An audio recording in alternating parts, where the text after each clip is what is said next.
When you think about Isaac Newton, you probably think of the story about an apple falling from his head, giving him the idea for the theory of gravity.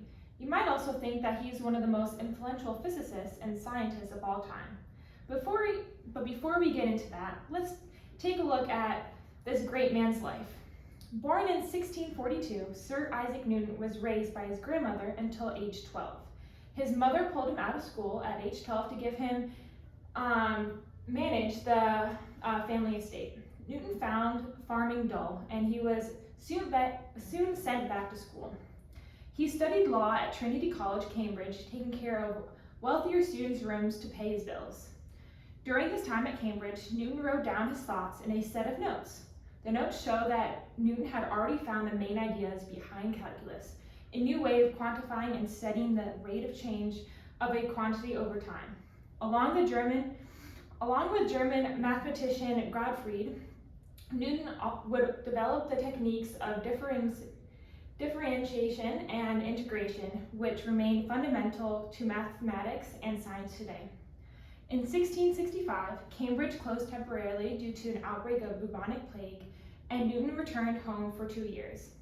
He continued his studies on his own, during which time he had his brainstorm regarding gravity and developed his 3 laws of motion. He described these years as the prime of my age for invention.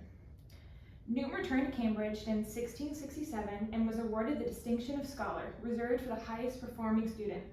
In 1670, he was appointed to the prestigious chair of mathematics, aged just 27. He served as a mathematics professor in other capacities until 1699. An interest in optics led Newton to correctly propose that white light is actually the combination of light of all the colors of the rainbow. Using this knowledge, he designed a reflecting telescope that used mirrors and glass lenses, allowing it to focus all the colors on a single point, giving a crisper, more accurate image. Newton published his findings in 1687. Although few people could fully grasp the science, it was widely acknowledged as a work of genius. For various reasons, Newton decided to leave Cambridge in 1696 to take up a government position as Warden of the Royal Mint.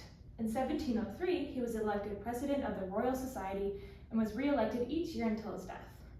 He was knighted in 1705 by Queen Anne, the first scientist to be knighted for his work. Throughout his life, Newton was responsible for several essential ideas and theories. Many of these are foundational to modern science and our understanding of the greater universe around us. The modern world would look very differently if Isaac Newton had decided that farming would be better use of his time in mind. Let's take a look at some of those most significant ones. Newton's laws of motion are probably his greatest gift to us all. In 1687, Isaac Newton developed his 3 laws of motion after discovering and studying gravity. They are, number 1, the law of inertia motion. An object at rest remains at rest, and an object in motion remains at a constant speed and in a straight line unless acted on by an unbalanced force. 2, the law of momentum, F equals ma. An object's acceleration depends on the object's mass and amount of force applied. 3, the law of action and reaction. Whenever one object exerts a force on another object, the second object exerts an equal and opposite one on the first. These laws are the foundations of classical mechanics, one of physics' main branches. Mechanics studies how objects move or do not move when forces act upon them. Without them, modern physics would probably never have existed. Calculus was an enormous intellectual feat. Isaac Newton and Gottfried are said to have independently invented calculus at around the same time, although each claimed the other had stolen his work. Newton discovered that algebra and geometry weren't powerful enough for the science he was working on, so he developed a new means of mathematics to decode the world around him properly. At its most basic, calculus is all about studying the rate of change of a quantity over time. In his work on gravity, Newton first tried to describe the speed of a falling object. When he did this, he found that the speed of a falling object increased every second, but that there was no existing mathematical explanation for this. In mathematics up to this time, there hadn't been a lot of study of movement and the rate of change. Newton's theory of gravity also used planetary ellipses to explain how the planets move around the sun. By using calculus, he could explain how planets move and why the orbits of planets are in an ellipse. One of his scientific breakthroughs was finding that the gravitational force that holds us to the ground is the same force that causes the planets to orbit the sun and the moon to orbit the earth. To conclude, having never married, Newton spent his later years living with his niece at Cranberry Park near Winchester, England. He died in his sleep on March 31, 1727, and was buried in Westminster Abbey. A giant even among the brilliant minds that drove the scientific revolution, Newton is remembered as a transformative scholar, inventor, and writer. Thank you. Next, we will talk about another great mind in history, Albert Einstein. Albert Einstein was born in Ulm in Württemberg, Germany, on March 14, 1879. 6 weeks later, the family moved to Munich. Later, they moved to Italy, and Albert continued his education in Switzerland. And in 1896, he entered the Swiss Federation Polytechnic School in Zurich to become trained as a teacher in physics and mathematics. In 1901, the year he gained his diploma, he acquired Swiss citizenship, and as he was unable to find a teaching post, he accepted a position as a technical assistant in the Swiss Patent Office. In 1905, he obtained his doctorate degree.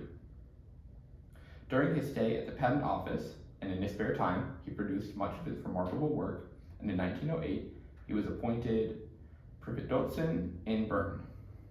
In 1909, he became professor extraordinary at Zurich.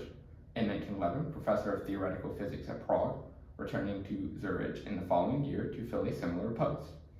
In 1914, he was appointed director of the Kaiser Wilhelm Physical Institute and the professor in the University of Berlin. He became a German citizen in 1914 and remained in Berlin until 1933, where he renounced his citizenship for political reasons and immigrated to America to take the position of professor of theoretical physics at Princeton. He became a United States citizen in 1940 and retired from his post in 1945. After World War II, Einstein was a leading figure in the world government movement.